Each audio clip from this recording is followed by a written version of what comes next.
We're live. Rich, we're so excited that you've decided to rejoin us. Our last episode was like a year ago, so I'm sure a lot has changed in your life and our life and the world, so it's good to have you back. Thanks, and I really appreciate the opportunity.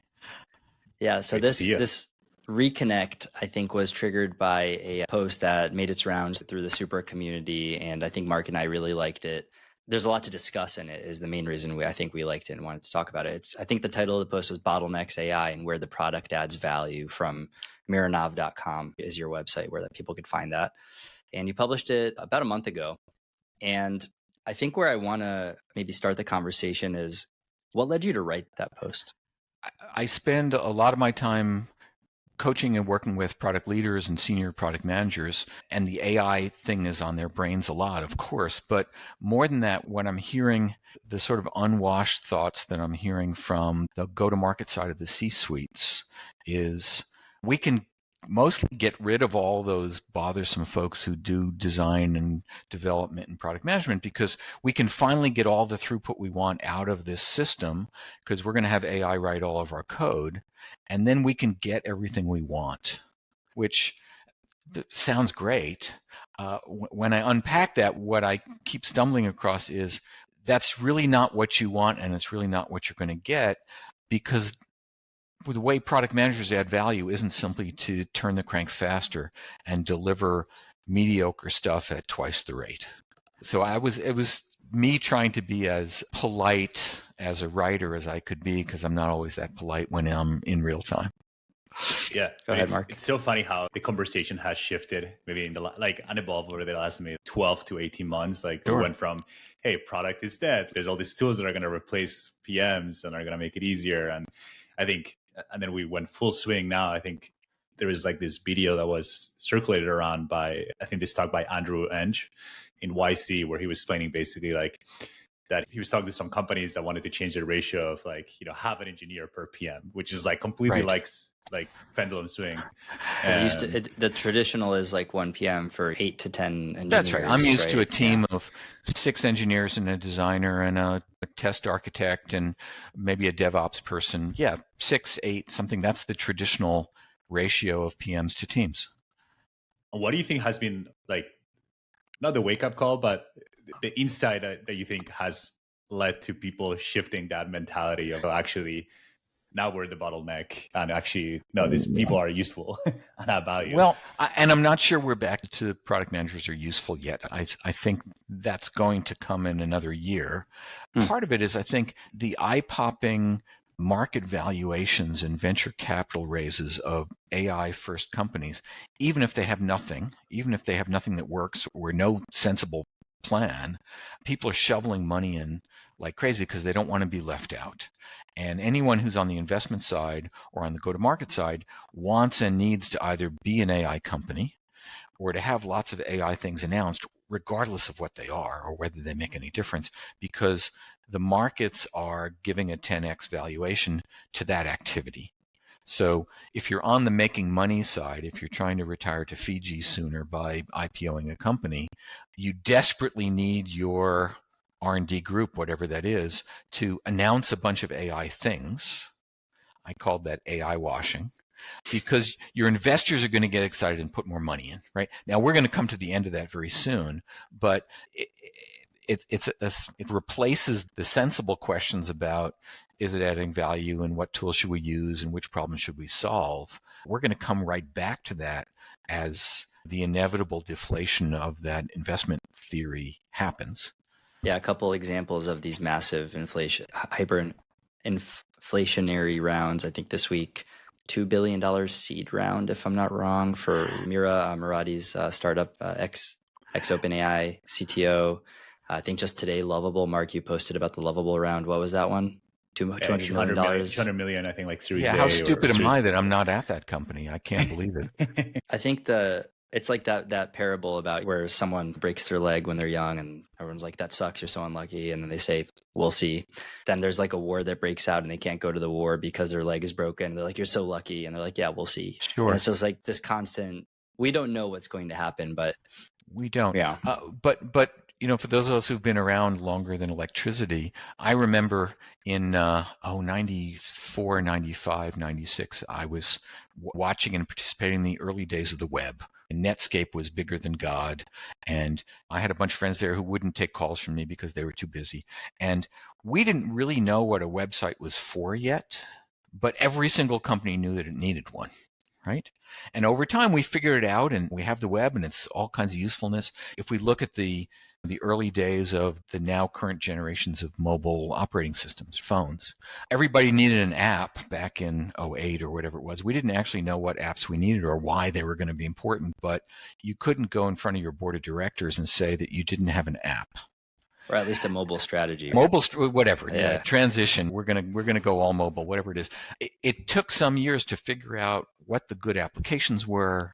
A lot of venture money was wasted. A lot of people learned things. I learned a lot of things the hard way, but it's now part of the infrastructure, right? Here in Europe, even more so than where I was on the U.S. West Coast, people have phones and not laptops or desktop computers, and everything's on the phone.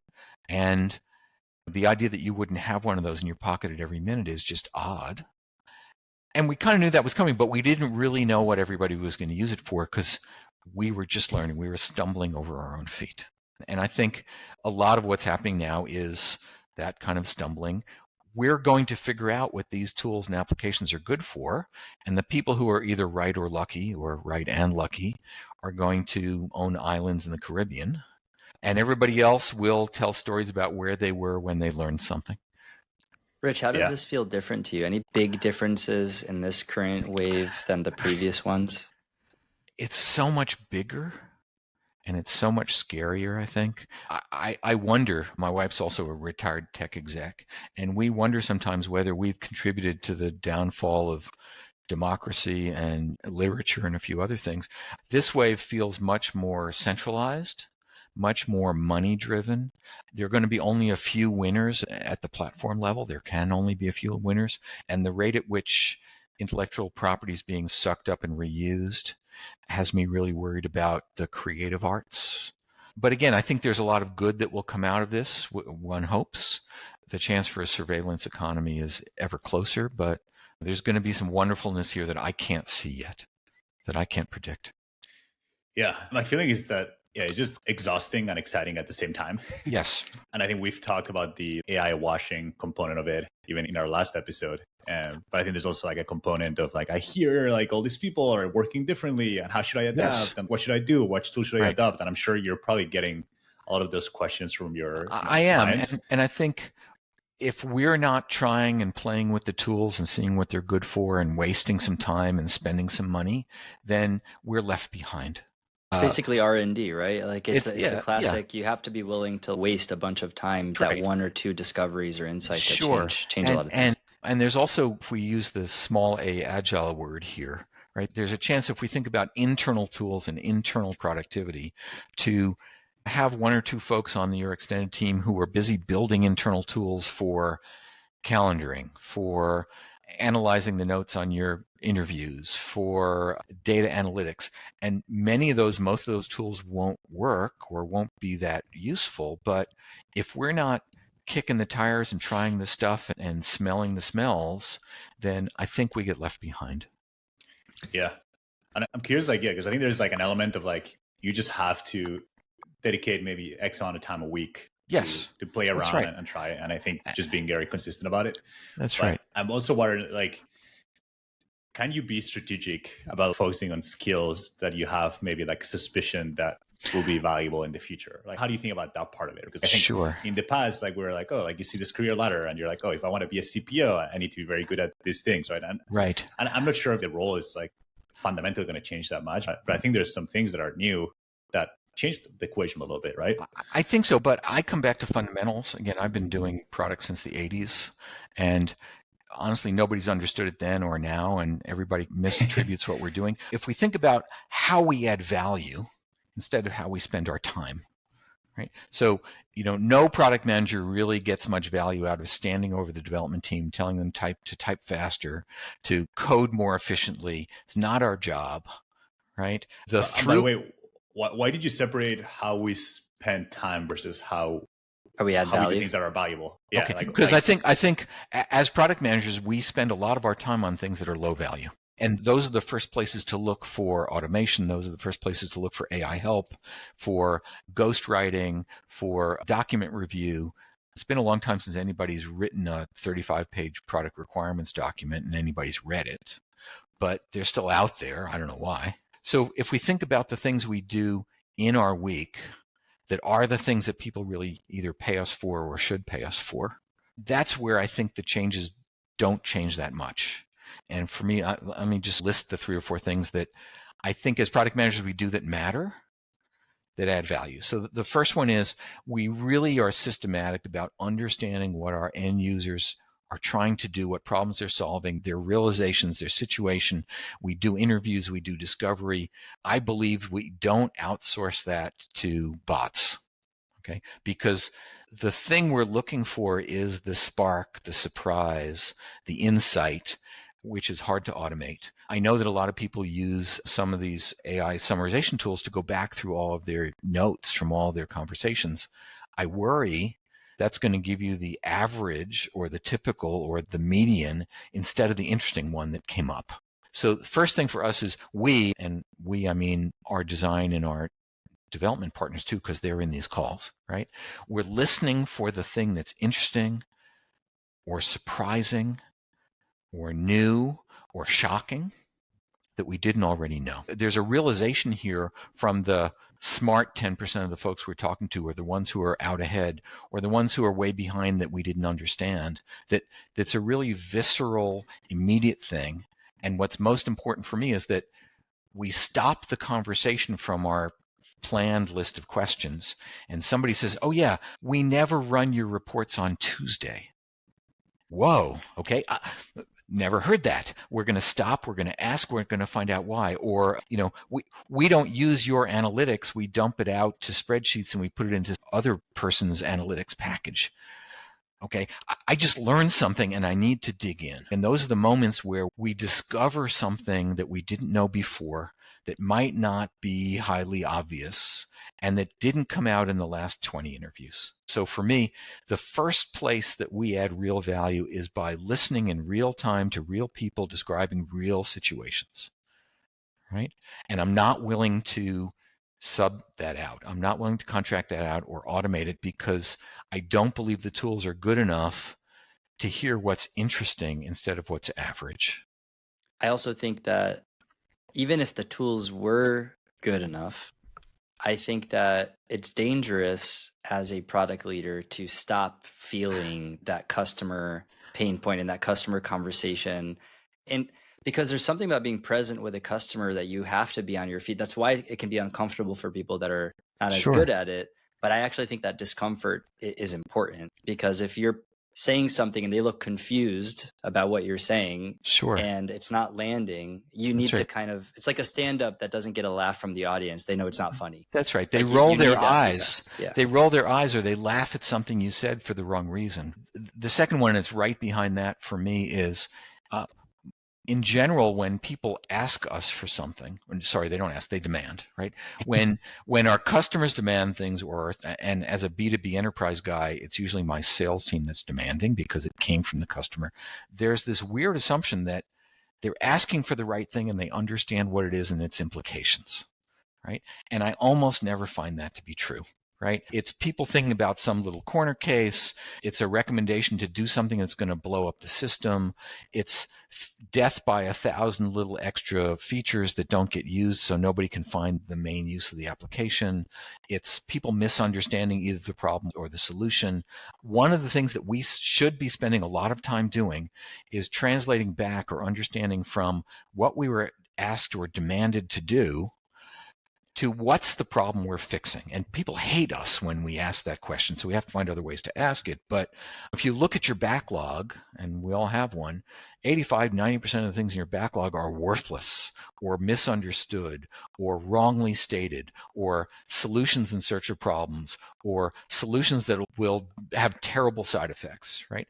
And so we as product folks have to not be order takers with Post-it notes and write down what somebody says and do it. right? And we're going to get to the pipelining question in a second here, which is if we could automate everything in our backlog and just do it automatically, our products would be terrible and we'd lose our jobs, right? So first we have to listen. Second, we have to apply real judgment and real thought and experience and craft to what are the right things to put in the product for our real target customers? What's going to get in the way? How do we make the happy path really happier instead of cluttering it up? By the way, that's the one that I'm most worried about now. And I think it's going to be mainly in the danger zone maybe for the next like year or so. Because for a lot of PMs right now, it's easier to just go build the thing. Yes, sure. Right? Especially, right. Yeah. And they're feeling a lot of pressure to go and build more things. You call this out in your post, Rich, but as it gets easier and easier to build, to your point, expectation of we should be building more will increase, and therefore pushing back on needing to build more things will get harder and harder because you'll be seen as a bigger and bigger obstacle to moving faster. That's right. And in that story, we don't need product managers. We need an audio input from the customer directly to the code generation system, right? Yeah. And whatever the customer asks for is going to get shipped. And then the company will close for shipping crap and you'll work somewhere else. I'm more worried about the junior product managers on this. Somebody who's been in the job for 8 years or 12 years or a long time has developed taste. They've developed a sense of what works in the world. They've bloodied their nose a bunch of times by shipping things that nobody wanted or fill in all the stories that you have. The senior folks, I think, are the right ones to use the really good tools and still extract the value out of them. The junior folks who haven't been in the trenches very long, who haven't stubbed their toes a bunch of times, may not know what good looks like. And it's going to be much more seductive for them to simply say, this is what we were asked for. And so this is what we're going to do. And whether it's illegal or immoral or blows up the system or subverts the fundamental thing that we're trying to do or loses us money may not be obvious. I worry that we're not going to pull up the next generation of product managers behind us on the ladders because we're going to replace them with tools. Yeah. Also, I think those people maybe haven't gotten the experience to learn how to say no in a right. No is really way. hard. So when we think back to your leaders audience here, the thing we do as leaders is we mentor product managers and we protect them from the politics and we show them how to say no and we model behaviors so that we can grow great product managers. And that's a lot of soft skills. That's a lot of organizational issues, understanding your internal audiences and what they care about. And it takes a long time. I think it takes 2 or 3 years to really grow somebody into a strong product manager. And as a leader, I need to spend an hour or two with them every week reviewing their work and telling them war stories and marking things up and sitting maybe in interviews with them and playing out their thoughts so that they can see what's going to happen without us having to experience it directly. This is maybe the most important thing that we as product leaders do is we nurture the next generation of product folks. I just wanted to go deep here because I think that's a topic that actually is a little bit under discussed. I think the most tragic thing about this whole like AI adoption and almost thinking about it as your intern that is always right and available 24/7 is that it's really limiting the number of open roles for junior PM roles. I mean, they've never been super high, but that's right. But even now, like APM roles at these big companies are even more scarce. And I think the logic that I keep hearing from people, I'm curious if you're hearing the same thing, is wait, why would I spend the time training this person when they, in the first couple of years, they will be doing these things that actually I can automate to a model or I can, so I don't know, that feels very tragic. And I'm not sure, like, maybe what's the argument that we can make for people that are in that fork of like, should I hire a junior PM versus maybe I should just it's a hard AI argument. native. I hear the same thing. I'm working with some folks who are building software for law firms.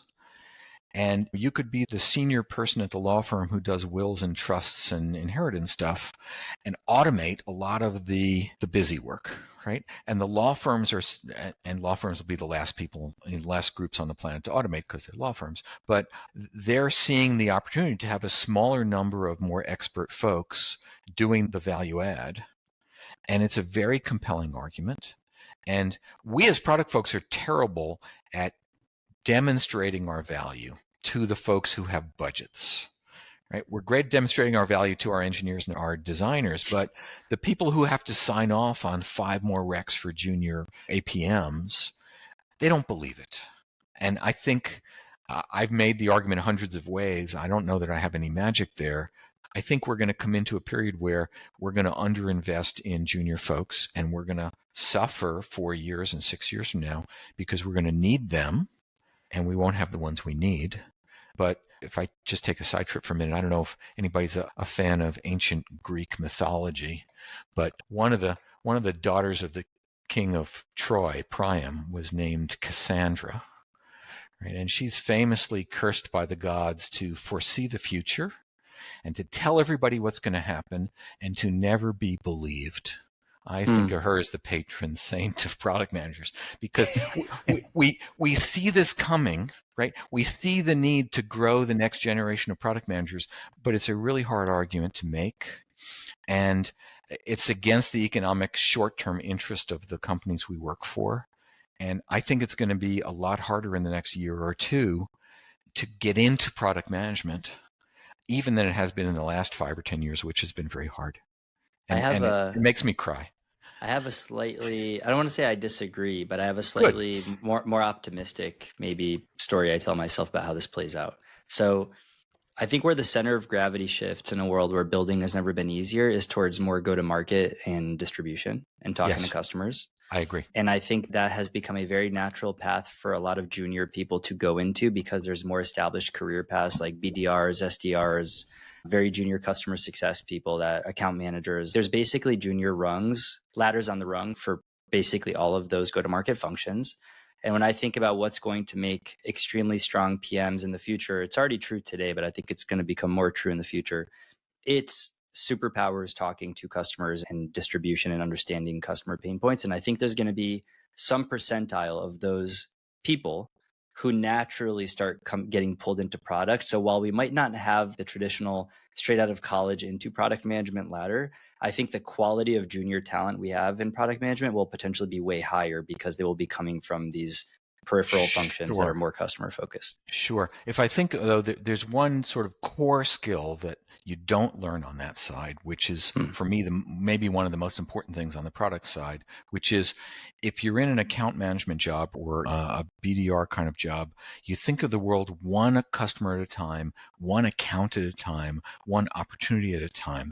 And it turns out that's not how you make money in the software business, right? So there's this major head shift where you have to learn that if we don't have 150 or 500 or 50,000 customers who are going to use that same thing, we shouldn't do it.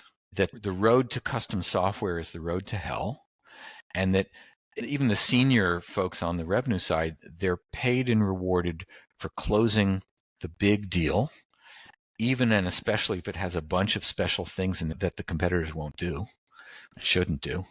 So anyway, but I think you could replace sales leader in that example with product leader, and it would still hold true. There's many product leaders who have been rewarded heavily for delivering the big thing that the big customer wants. There's also been plenty of junior product people who have learned by making a lot of mistakes, right? That you don't actually get to a good place by just delivering what you want. So it's almost like the learning curve is similar regardless of where you're coming from. You'll learn the same lessons, won't you? I'm not sure. I see this as a central assumption, a central learning that product folks must have that don't come from the sales side.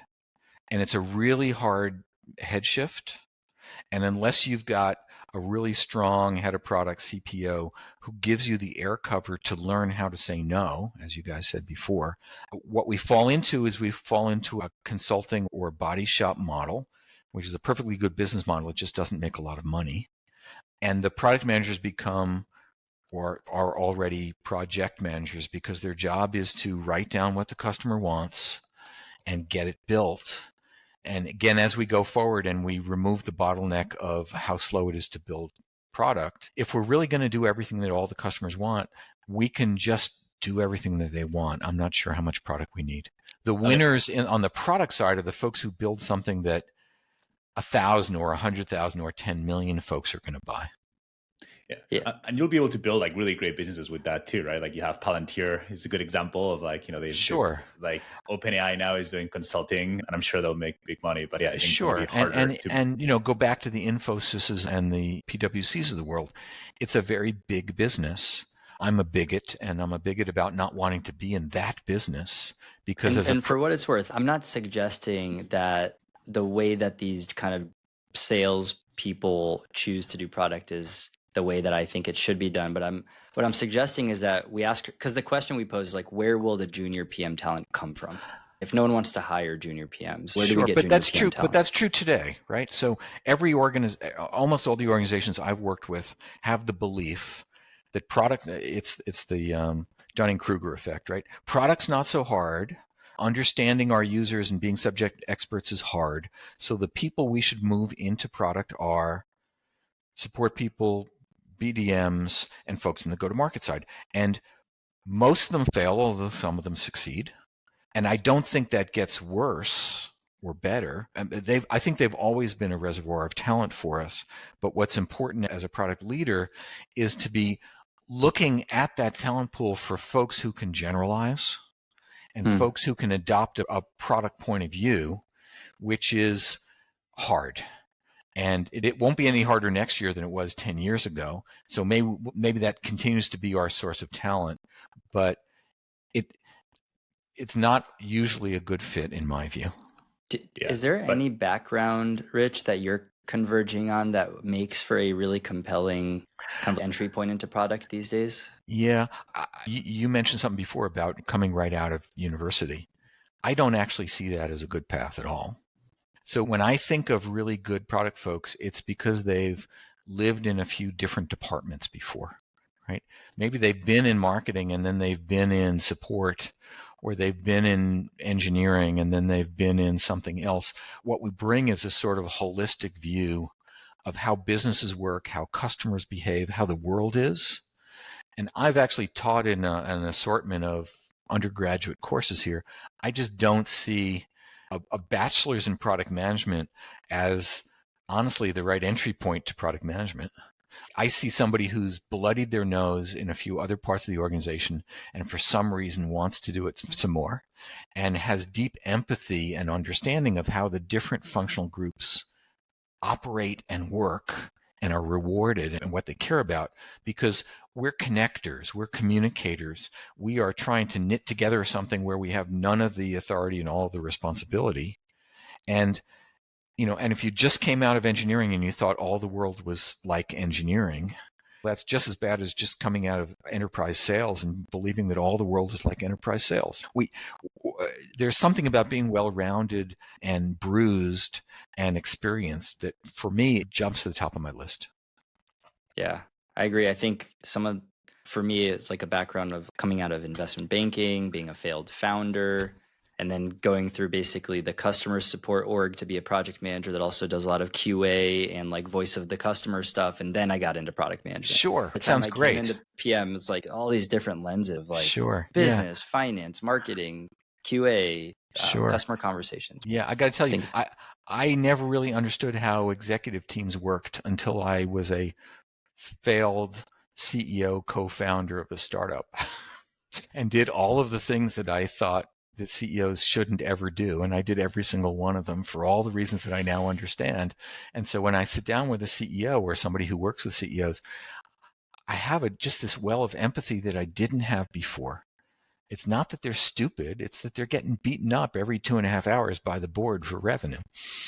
And they're just staring at a board, especially in this environment, a board that is shifting faster than it's like the pieces on the board are shifting faster than they've ever done. And people want to come to them for clarity and they want to come to them for safety is not the word, but people look to the leader for vision and upbeat. You can't be a CEO and say bad news. You can't be a CEO and not have the big vision thing. And it's maybe the loneliest job on the planet. Right? I did it once and I'll never do it again. Yeah, it's funny. We talked about some of the downsides of AI, but sometimes I think it's a fun thought partner for random, completely esoteric conversations. And I went down a rabbit hole with ChatGPT, which I was like, I want you to think about all of the philosophies of leadership that are available in your training data, all of them. And I want you to tell me if there's any philosophy of leadership that does not require some element of vision in order for that philosophy of leadership to work. And it basically said there's no philosophies of leadership or bodies of knowledge that don't require that. And in this environment where like literally you're supposed to be building for where the puck is heading, but how are you supposed to figure that out in this is more of a question. It's more of a rhetorical question, but if you have thoughts on it, it's something I've been thinking about a lot. I think that the CEO job as it's written in the job descriptions can't be done. Right? We all bring some talents and some deficits. Somebody in the company has to do the vision thing, and the CEO has to voice the vision thing, but honestly may not be the visionary. Somebody in the company has to plan all the financial futures, and the CEO has to voice those things. Somebody in the company has to close all the deals, and often the CEO is a great salesperson, but maybe that's the founding engineer. I think it's the Lincoln collection of allies. I forget what it's called, right? You have to put a team together that fills in your gaps. And then you as the CEO have to stand up proudly and voice the things that need to be voiced. But I don't think you have to think of them all. Gosh, no, there are very few people that smart. And the few names that come to mind, everybody says they're just like them and they're not. Yeah. In a funny way, I feel like on a smaller scale, that's what's happening with product managers too. Yes, especially now that you're like, oh, you can automate all this busy work, which means now you have more bandwidth, which means that, now you maybe can start thinking about go-to-market. That's really right. Think about distribution. And yeah, I think that's actually like a philosophical question that I ask myself a lot is, right, if I was a product manager right now, would I want to double down maybe on that, like maybe initial 2 points that you've made, right, of talking to customers, and maybe like building that taste and that judgment versus filling out that additional time with some other skills that might make me even more unstoppable. And I think that's the part that I'm like, I'm not sure what's the right answer here. I don't know the right answer. I mean, the other two things that are on my list, just to finish the thought that we started before. One is, as product managers, we really have to understand how the business works. We have to understand how the money gets made and the sales cycles and what's happening out there and what it takes to close a deal. Again, I'm an enterprise guy, which means sales cycles may be 9 to 18 months, and you don't get very many of them. And the ones you have, you better close because otherwise you all get fired. And to be able to understand and talk cogently with the business, with the rest of the company in money-denominated sentences, is what they need. They don't care how we do our stuff. They don't care about the how, or they don't care about the engineers and the designers. If we can't explain why this set of product ideas is going to make more money than this other set of product ideas, then we don't get a decision and somebody else gets the vote, right?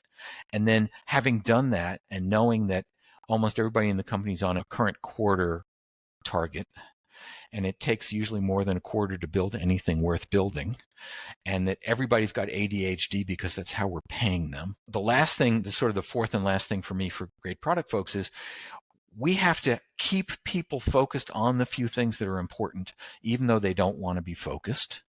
And again, that may mean we keep talking about the outcomes and the money and the OKRs and the why it matters to the company so that people keep remembering why it's on the roadmap. And every little blip that every phone call they come out of doesn't blow up the roadmap or the business model, right? We have to own not just the bits, not just the tech. We have to own the business. And that comes from a whole different place than the tech side of it, right? And I don't know anybody who does all these perfectly. We're all coming from different places. If you can't talk cogently with your development organization about what we're building, how we're building it, and how we're going to get it done, you fail. And if you can't talk cogently with the business side about why this is going to make money and it's a better idea than whatever they just thought of in the shower this morning, right? Because mostly it is, then we're never going to get to finish it, because every 6 weeks we're going to have a new strategy and a lightning bolt from the C-suite, and everything we're going to do is put on the shelf, and we're never going to finish anything, and the company's going to close. Those are things that I don't think my AI tools are going to replace. It's leadership, it's empathy, it's really understanding how the pieces fit and how you form a coalition of the willing to actually get the right things done. If you're enjoying this conversation, please check out the links in the show notes to support the podcast. Marc and I do this out of love, but to keep it going, we also need your support. Thanks, and now back to the episode. What Rich, about at the most senior levels, do you think there's any difference between a business leader and a product leader? When you say business leader, I'm not sure what you mean. It's open for interpretation a little, but Yeah. here's the like a context. COO or Here's the context. When I joined Attentive, I worked directly for the chief product officer. As one of the co-founders.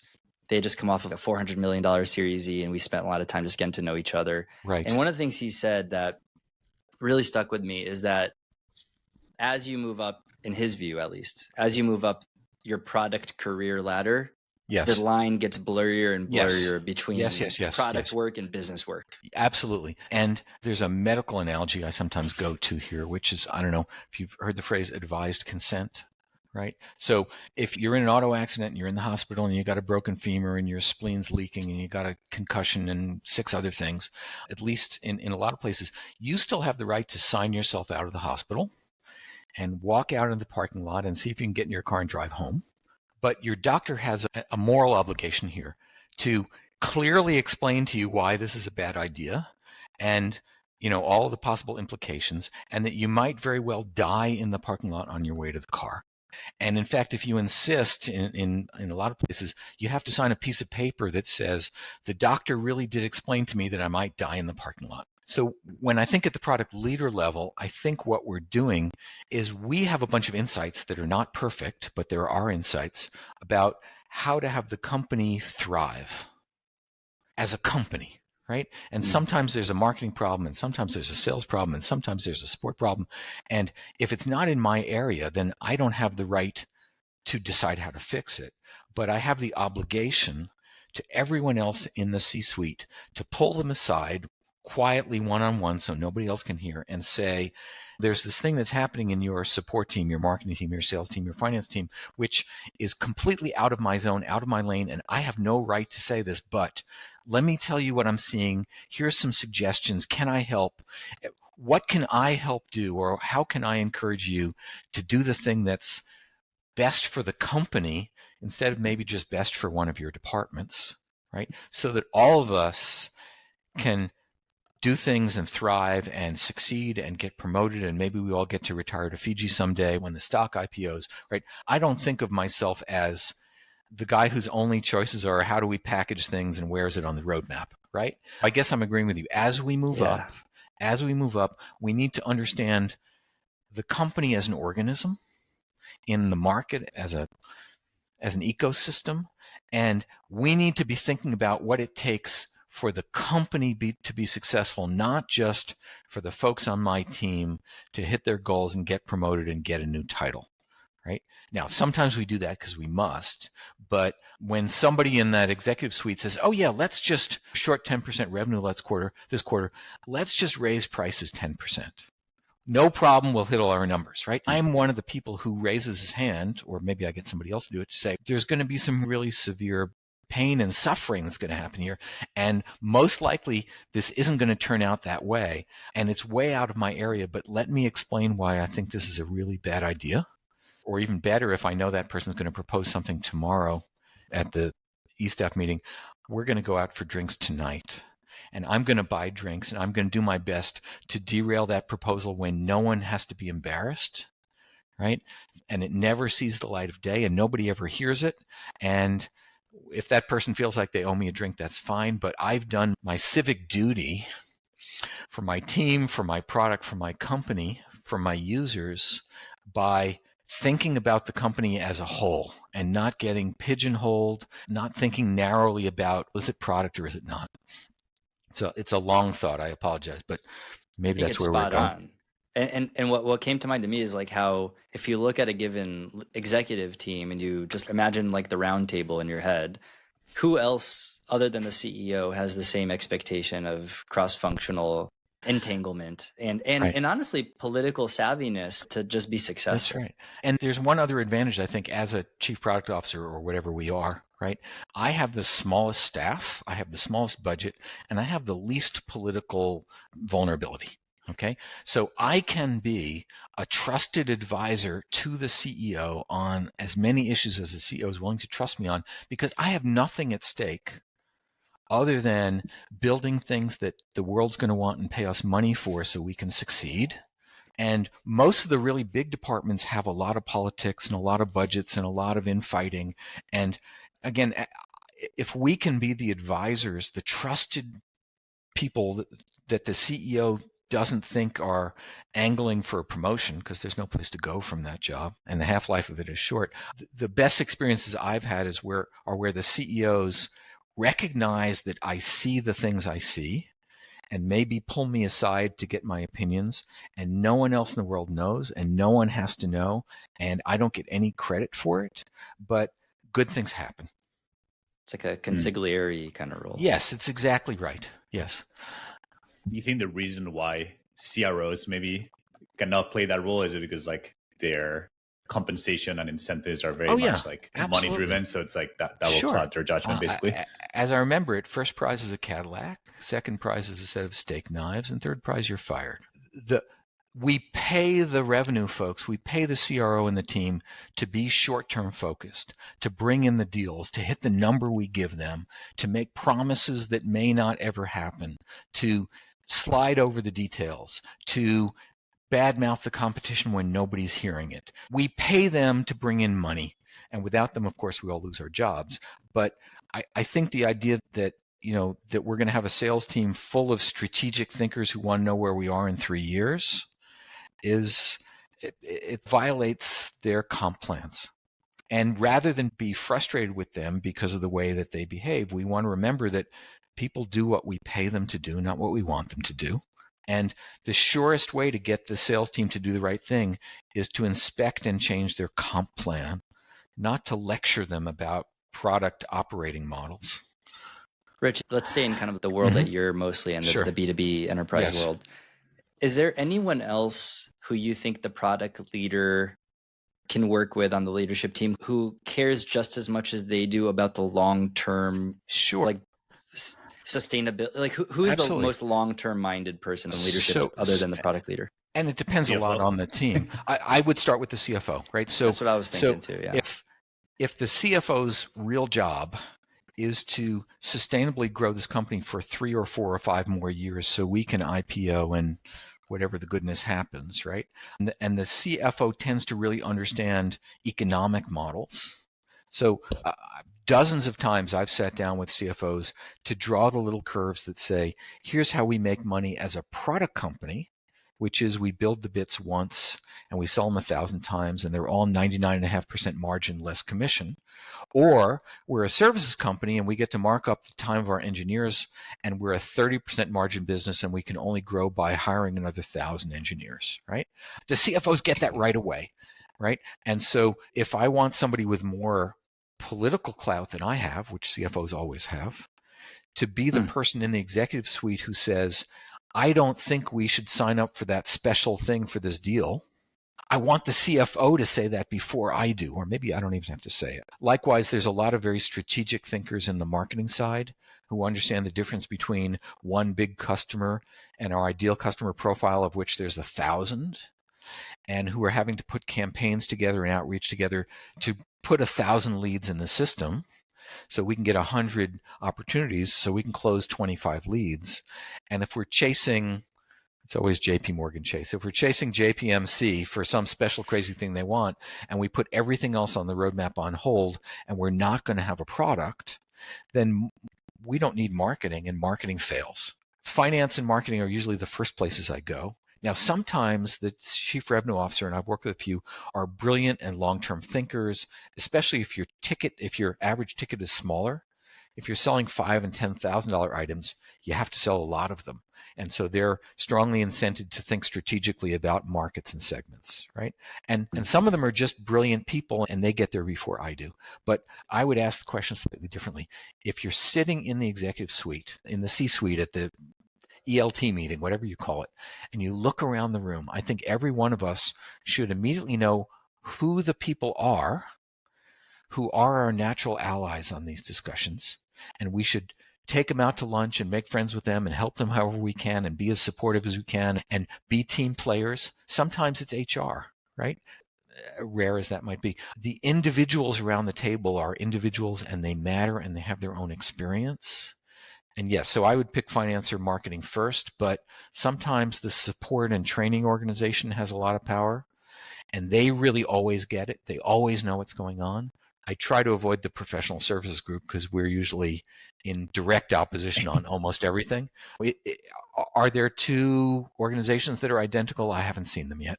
Beyond the kind of the heuristics that you just shared, these are probably good teams to start with. What are some other questions or things you're looking for to find those allies? Yeah. I'm trying to find the folks who can connect the work we do with the money we make. Yeah, it's the incentive alignment has to be like if you look around the table and you can't clearly articulate what each person's incentivized to do, that's a big gap in your knowledge That's that right. you got to fix immediately. That's right. And I've seen how many marketing departments that are working on they're being rewarded for putting leads in the top of the funnel that will never close. And we all know that ends badly.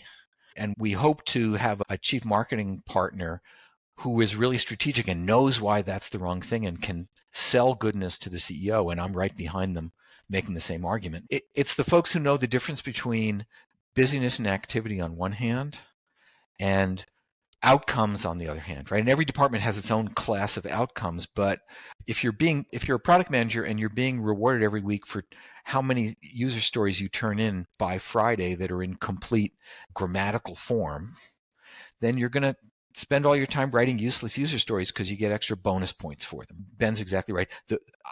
I'm a really strong believer in examining the reward systems, the bonus systems, and how the executive team makes decisions.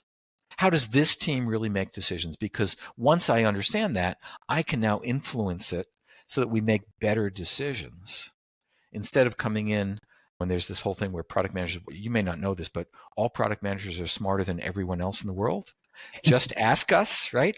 And we like to go into the C-suite and tell everybody that we're the smartest people in the world and they should do what we say because we're smarter. And I got to tell you, that's not a winning strategy. Why would anyone ever not want to embrace that teammate that talks to them that way, Rich? Well, I don't get it. Big Bang Theory. You saw the series, right? No, but I think continuing to pull the note on the incentives and understand the reward systems, it's almost like the more, like I have this take that's like, in a world where every single person made most of their money through bonuses, it would be so much easier to play the game of understanding exactly how people are rewarded versus a world where if you think about your typical Series A company, no one has bonuses and everyone's got salary and everyone has a super long-term equity. And everyone's basically just trying to stay in the good graces of the founder CEO because the moment that the founder CEO loses trust in them, they're toast. Yes. So okay.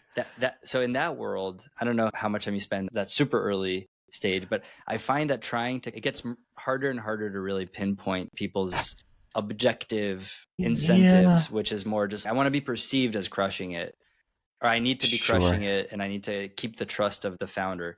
That's not how I want to think about it, but maybe having spent a bunch of time in early stage startups, I just know it's in one-on-ones. That's always 95% of the time kind of how I end up feeling. So I only have 6 data points because I only was employee less than 26 times at startups. Okay, you've got it then. Great. And there were, I want to say there were 2 or 3 of those where the CEO was really wonderful and head and shoulders above everybody and strategic and a great person to work for and somewhat thoughtful and listened to arguments and had enough of a long-term view and little enough ADHD that we could really get great things done.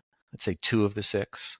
And 2 of the 6 they were right out of HBO Silicon Valley. It was hopeless and there was nothing I could do that was going to work and everything that came out of my mouth sounded wrong and I didn't last long in those places because I couldn't sell what I believed needed to be sold to the CEO and therefore I was of little use, and whether I chose to leave or they chose to leave me, you get to the same place. It's just whether you pick your timing. But if there really is a bunch of users out there, if there's really a need and a problem to solve, and founders who really care about the problem, then I find that we as product folks are pretty well equipped to not get into who's right or who's the boss, but to dig into, here's what I see these people struggling with. Here's how I understand the problem that they're fighting. There are lots of solutions. Let's talk about which of these solutions are going to help them more That's the right discussion to have if you're allowed to have it, if you can have it, because then we're not arguing about who's smarter and who gets to decide. We're arguing about what might serve our users best. And often we get to an agreement because there's facts and data and videos of people struggling and whatever else we propose, but it's about the insight. It's not about the title. It's putting the work before the people. That's right. That's right. I mean, I could walk into the room and say, I'm a chief product officer, and that buys me nothing. Yeah, agreed. Yeah. And it's no surprise that I feel like all these like iconic founders that have built insane outcomes, right? Like Elon or Steve Jobs, whatever, like Jeff Bezos. But I got to tell you that I've met thousands and thousands of founders who told me that they were just like Steve Jobs. And having met Steve once, because I'm pretty old, I can tell you none of them were. Right? It's actually an anti-pattern to me. It's an anti-pattern. That's right. That's right. It's a red flag. But yeah, there's all kinds of founder syndromes, and you got to watch for them. And almost all startups fail for good or bad reasons. If you're going to one because you think it's the winner, you're missing the portfolio theory here, which is you better plan on 3 or 4 or 5 or 6 startups because 3 or 4 of them are going to fail. You did it right, Rich. Well, I, pure luck. 2 of the 6 startups I worked at had good outcomes, and 4 of them good life learning and character building. Having this conversation, my head is going to 2 places. Okay. I'm curious if you're getting pulled by one or the other. One is, after talking about this, I'm like, I feel like people are not spending enough time thinking about designing their career ladder for product teams. It almost feels like you're just copying and pasting whatever you see out there. Yes. But I think this conversation made me like, hey, like actually you could probably get much better results if you were more intentional about how you build that. And so that's one direction we could go. The other one is for these really good PMs, right, that understand the business, that know what problems are worth solving, that are strategic, that are politically savvy. I feel like the argument to join a company and be a PM is getting weaker as opposed to just going and starting your own company, right? Yeah, so I'm curious if any direction is more exciting. Let's tackle that last one because I think it frames the options. Okay. A little bit of personal history for me. I'm married to a wonderful, brilliant woman who I met in business school. We are classmates from a famous West Coast business school. And one of the things that was important when you're in a relationship with somebody else who's really high powered is that you can't both be doing startups at the same time. In fact, we have a daughter who's now all grown up. And one of the rules in the household was only one startup at a time. And my brilliant spouse created maybe the very first digital advertising agency in San Francisco in the early 90s and did the very first clickable ad on the web. She's done a lot of things. And there were years where what was important to us as a family unit, as an organization, was that one of us had steady paycheck, health insurance, regular hours, was able to take our daughter to soccer or ballet or whatever it turned out to be and be at the parent-teacher conference.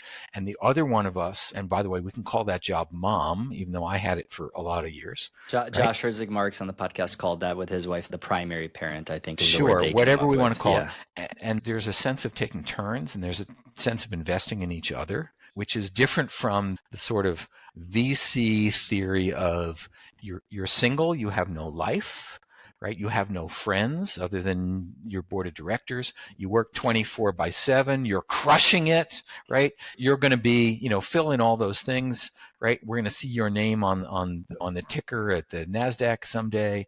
Those are very different views of what you want. And the idea that one of those dominates the other and is better, I think, is unrealistic. And the other is, I know an awful lot of people who've been founding CEOs 3 and 4 and 5 and 6 times and didn't ring the big bell because the odds are against you.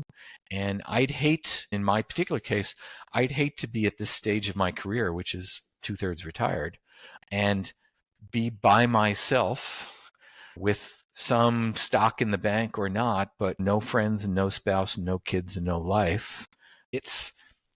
Being a CEO or a founder is really hard. It's really hard, and I promise never to do it again. And it's not what everybody wants, and there's not enough of it to go around. Now, I think being a product manager and then a product leader is a great on-ramp to being a founder because you've done all those things and you see the whole picture and you understand how business works. That's founders who are first-time founders in their 30s and maybe early 40s, which, by the way, statistics tell us are much, much more likely to succeed than the first-time founders in their 20s, for the most part, even though we read about the outlier 0.01%. It may be what you want, but you have to look at life as a bigger set of choices and challenges than maximizing your revenue in the next 4 years. There's more to life than that.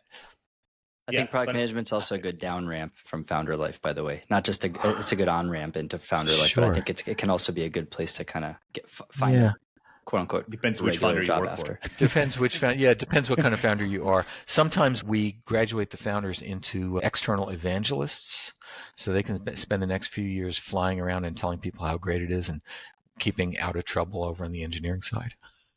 Yeah, I do think there's like a middle point, because I think I think we talked about the two extremes of and I'm sure there's also like even a scale of PMs, right? Like maybe like coasting at a bigger company that's maybe less intense, which I think that's becoming more rare. But and then being I don't know any PMs at big companies that are coasting right now, if I'm honest. I think they're all grinding. That's right. They're spending 1.5 hours a week looking for their next thing because they know because they're smart and they can see what's happening. Yeah, but then even founders, like I think you were describing the classical like venture-backed founder that has to like 10x every year for the first 3 years. But I think there's now a world where you could create a micro SaaS business that's cash flowing like anywhere from $500,000 to $1 million. Yeah. The label I use, and I don't use it pejoratively, is lifestyle business. Okay. Yeah. So there are tech, non-tech. There's a lot of businesses that would make you a handsome living, leave you time for whatever your hobbies and family and stuff are. And I think that's great. I don't see the classic Silicon Valley funding model supporting those. No. But it's a big world out there. And one of the things about me being in Europe is I'm running into a lot more people who don't think that the only thing in their life is their job. There's a lot more sense of balance in communities here. And I had lunch with a woman who I coached a few years ago. She's in Berlin, and she's at a company of 3. And they have a couple of contractors doing some stuff. And they're actually at break even. And they're happy about it, and they're paying themselves not everything that they would love to make, but they're making a decent living, and they're asking the right question of, should we want to grow? And if so, what does that mean? And how does that affect us and life and partners and other things? The world is full of, right? There's infinite variety, right? The old Star Trek thing, right? Infinite variety, infinite whatever it was. Somebody will look it up for me, right? There's a lot more in the world than what's between Redwood Shores and South San Francisco. Agreed. I find it so interesting when things are going well for a small team and they don't have investors, or they're not on the VC treadmill, and they're breaking even, they're covering their bills, they're growing gradually. It's always interesting to me where that kind of voice comes from. That's like, should we be going faster? Should we be more? It's like there's something about that voice that I always find interesting when I'm talking to people. And where do you think that comes from? Insecurity. I think it's an insecurity and a fear of not delivering on your full potential, or getting complacent, or the grass is going to be greener if we grow faster. Sure. I'm leaving too much money on the table. I'm not being aggressive enough, all that stuff. Fear. I think there's also, there's a huge PR machine around telling the very, very few stories of the very, very few people who crushed it, whatever our phrase is, right? And we all know their names, but it turns out there's millions of people who work in tech, and there's only dozens of people that we read about all the time.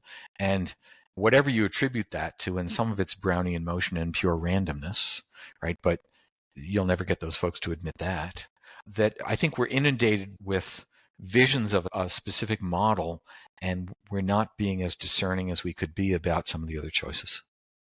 Yeah, and I think people also hide parts of the narrative as well, right? Like sure, they don't talk about the trade-offs and like their maybe family dynamics and maybe their unhealthy habits. I think we do in small groups, in trusted circles, and you guys have some of those, but I wouldn't stand up in front of 500 people and describe all the ways that my company is failing. That's just bad. That's just impolite. For sure. I think the other idea, I'm curious to get your guys' take on this, is so even if you're starting a quote unquote lifestyle business, you're bringing something into life that is self-sustaining, something into the world that didn't exist before. So there's an act of creation from some kind of chaos or arbitrage opportunity, whatever you want to call it, some problem, to a real thing that has real people working on delivering real products. And the idea of just growing that linearly after that initial birthing process, I think can probably feel maybe understimulating or boring. And I think the kind of people that create businesses can sometimes be Sure. like thriving in chaos. And maybe there's an element of getting bored if things are just normal. Yeah, That can, I think so. Also, I think there's an emotional investment. And for me, this is a strong sense. I think of building products the way I think of raising children. You've heard that all along in this discussion. I want my product to grow up to be big and strong, and it may take 18 releases, right? And I look out for the best interests of my product, and I look for segments where it's going to thrive. And gosh, there was an event I gave a talk about this on, and I put a picture up, and it was a young woman playing the violin on stage at a famous concert hall. And nobody knew why I put this up. And I said, that's not you. That's your product on stage. And you are standing room all the way at the back of this auditorium, and no one knows your name. But your heart is beating faster than ever because there's 2,000 people in this hall who are applauding your product for doing something wonderful and useful. And so as parents and as product managers, I don't think we're looking necessarily for the credit ourselves. What we're looking to do is to have that product grow up to be whatever it's going to be in its own special, wonderful way. And we're always seeing opportunities for it to be bigger, better, stronger, taller, faster, whatever our adjectives are here, to satisfy more people with more features and functions and to make their lives better, one hopes. And I think it's, as a product person, I find it hard to rest on my laurels because I've always got 19 more things in my head about how it could be even better. There are people who don't feel that way, and it's perfectly good, and the money comes in and whatever. But for me, it's such an emotional commitment to protect this product when it's young and everybody wants to kill it and it's not going to succeed, and then to figure out what it's going to be good at when it grows up and help it thrive. Now, of course, that leads to customers and money and other things, but there's this intrinsic joy. There's this intrinsic success where I know my product is great. Ask any product manager, almost every one of us knows this. Not just because the salespeople put a big number up on the board, but because when I talk to the users and they say, oh yeah, I really appreciated that extra feature and this saves me time, and whatever it is that the benefit is for them, I'm getting direct joy, direct feedback that the thing I'm doing was useful, was valuable to the people who have it. And I think that's really hard to balance against it's good enough and I don't need to invest anymore. Yeah. Yeah, I think it's also that so resonates. important to just enjoy the journey. Enjoy the journey. It's a form of art too, right? It's like it is. Product or be like company is a form of self-expression. Sure. And although pure artists mostly don't get paid for it. It's commercial. There's a mercenary side. It's definitely a commercial act of creative expression, because if you don't keep the commercial part in mind, it won't be sustainable and you won't get to do it more. But yeah, the most satisfying moments for me as a builder, even in this stage, like running a course or building co-pilots or even doing this podcast with Marc, each of these episodes is a release in a way from this company or this thing that we're doing. The thing that gives me energy and that makes it worthwhile is when people tell me how it made their life better in some way. Yeah. And as long as there's room to make it, to grow that impact and to make more people feel like it's making their life better, while also finding new ways to make the life better for the people that are engaging with me in some capacity, that's very motivating. And those are reservoirs of energy that do get me constantly thinking of new ideas and new ways to make things better. And when we lift that up the organization one level and we think about the product leaders and the CPOs and the heads of product who aren't directly building products and aren't directly hearing this from customers, I think we're one step away. But again, for me, there's a sense that I'm growing product managers.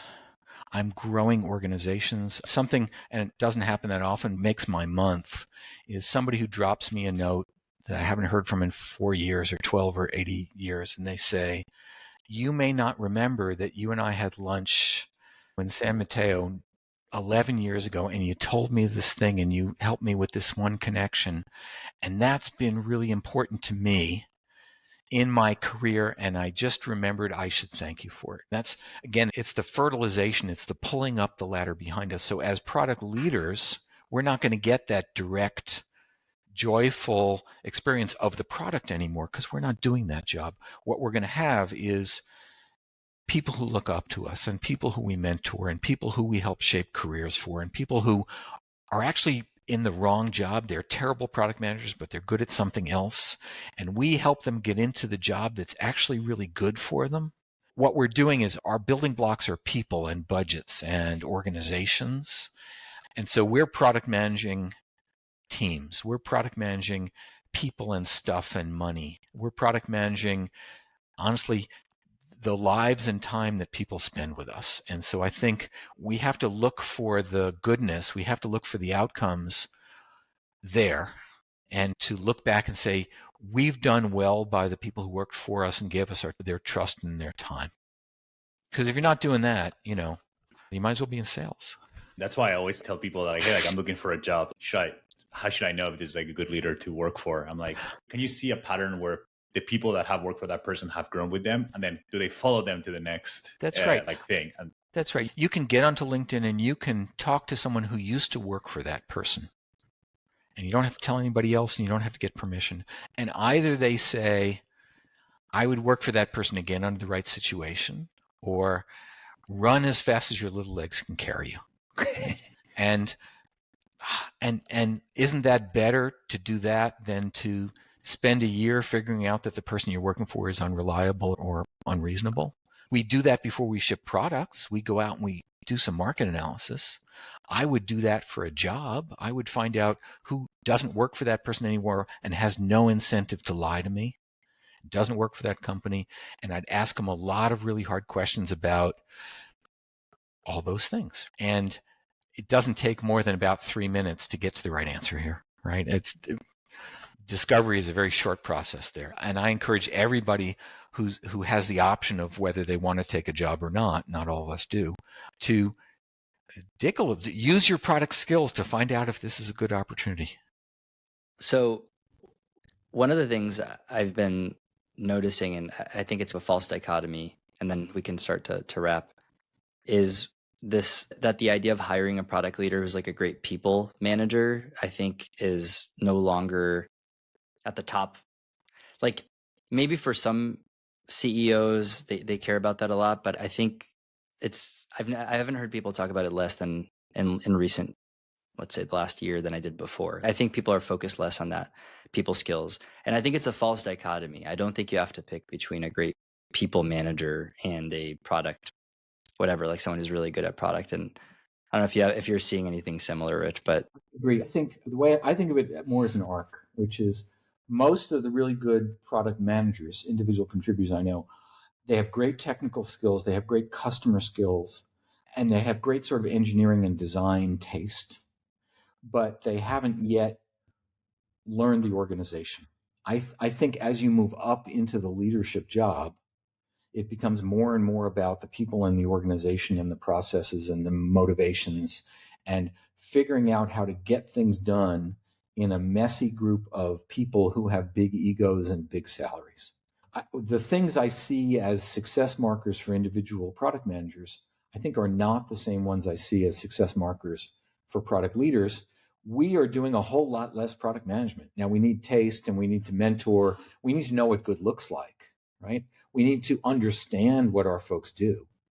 But in the same way that a VP of engineering ideally shouldn't be coding anymore, right? But is worried about people and budgets and hiring and incentives and the fights in the executive suite, right? As the head of product, I'm the warrior with the Teflon suit who my product managers send into battle to get what they need, and that the engineers and designers send into battle to get what they need. I don't have to be the source of most of the good ideas. I have to be the one who brings back the win. I have to be able to manipulate the organization.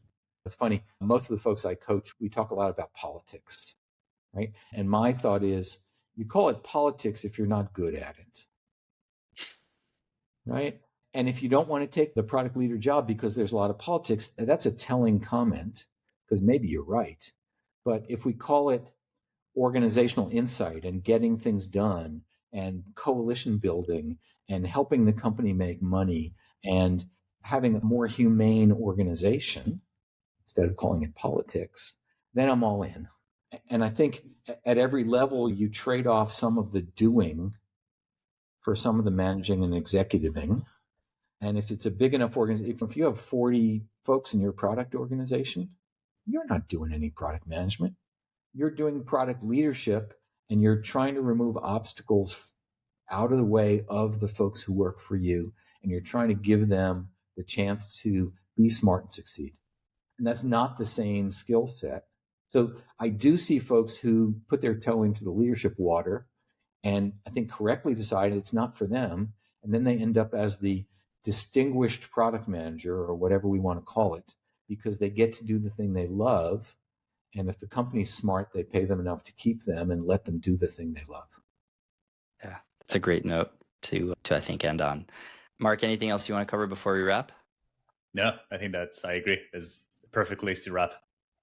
Yeah. So Rich, a couple closing questions here. One, we talked a bit about your newsletter, your blog at the beginning of this. You want to plug that and anywhere else people can learn more about what you're thinking about and working on? And then secondly, is there any way that people listening could potentially be helpful to you, or if they want to go deeper, like where would they go? I'm lucky enough to have bought my domain name as my last name in the early 90s when nobody else was there. So there's 25 years of posts and talks at mironov.com. It's also echoed to Substack because that turns out to be a good place to put the same stuff. It's all free. Everybody can just take it. Things that people could help me with, the really short one. The only work I'm doing these days is one-on-one coaching for CPOs and heads of product, mostly B2B enterprise. So if the issues we've been talking about and the point of view that I have resonates, if you know a CPO who's struggling with the C-suite issues, have them reach out to me, email, LinkedIn, whatever it is. I'm happy to give an hour or two away to anybody who wants it. And if it turns out to be useful, we could make that a long-term coaching relationship. I'm of no help for anybody who wants to learn how to do the building and tackling and details of building products anymore. I haven't done it in a long time, but I spend a lot of time thinking about how we survive and thrive as product leaders. And so somebody who needs some of that, I'd love to give it away. And is there any company size that you prefer working with, or is it any size? Yeah, I mostly stay out of the internal IT services because I'm the wrong person for that. And sometimes the B2C stuff is a good fit for me and sometimes it's not. But my core is B2B enterprise where the individual ticket is $25,000 or up, because that's where Nice. it all gets interesting for me. Do you ever work directly with the founders if they're maybe thinking about hiring their first product leader? Do you do that kind of coaching as well, or level up founders without a dedicated product leader? Yeah, what I do there, rather than trying to coach the founders, what I do is I have them hire me to write the job description and to do the first round of interviews with all the candidates, because in general, their choices are exactly the wrong ones. And so that way I can, in a small number of hours, I can bring them 2 or 3 candidates who I believe could all succeed in the job. And then they do whatever they please. At that point, maybe I become a coach to that person, who knows? But founders, they're really busy. They got a lot of issues, and generally the product issues are not at the top of their list. It's pretty hard to coach founders on this. What they really need is help closing deals to get the investors off their back. Yeah. Awesome. If anyone's listening, highly recommend reaching out to Rich. We'll include his links in the episode notes as well. And it's a pleasure as always having you on. I really appreciate you making time. Thanks, and thanks for the work you guys are doing. It's really important. Thanks so much. Thank you. This is a wrap.